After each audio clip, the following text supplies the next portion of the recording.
नमस्कार सर्वांना. आपल्या SLPS या संस्थेतील सर्वांचं खूप खूप स्वागत. आणि आपल्याला एक खूप छान असा रिझल्ट आलेला आहे, तर आपण तो प्रत्यक्ष पेशंटकडूनच ऐकून घेऊया. तर ताई, तुमचं नाव सांगा.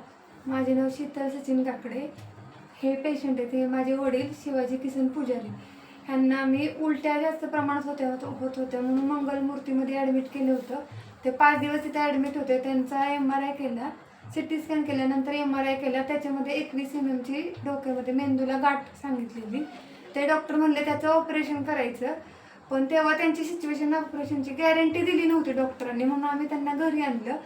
मग सिव्हिलमध्ये माझ्या मिस्टरांना राहुल मोरे सर भेटले. ते बोलले की डॉक्टर भिवरकरांच्याकडे जावा तुम्ही, तिथं फक्त पेशंट घेऊन जावा. आम्ही पेशंट पण आणलं नव्हतं, असं चाललेलो रिपोर्टवर.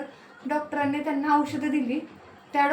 त्या औषधावर त्यांना चांगला फरक पडला आणि त्याचा परत CT स्कॅन केला तर CT स्कॅनमध्ये पुन्हा गाठ नव्हती, एकदम क्लिअर होती. पहिली गाठ किती होती? 21 mm. 21 mm ची गाठ होती. हा.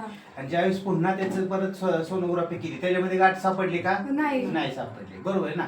मग इतका छान रिझल्ट आलाय, तर तुम्हाला कसं वाटतंय बाबा? बाबा, तुम्हाला कसं वाटतंय आता? चांगलं वाटतंय. जेवण जातंय? जेवण जाते, भूक लागते. डोकं दुखतंय का आता? अजिबात नाही. बरोबर आहे. अजिबात म्हणजे नाही. बघा इथे छान जे अशा कौतुक करण्यासारखा रिझल्ट आला. ओके, छान.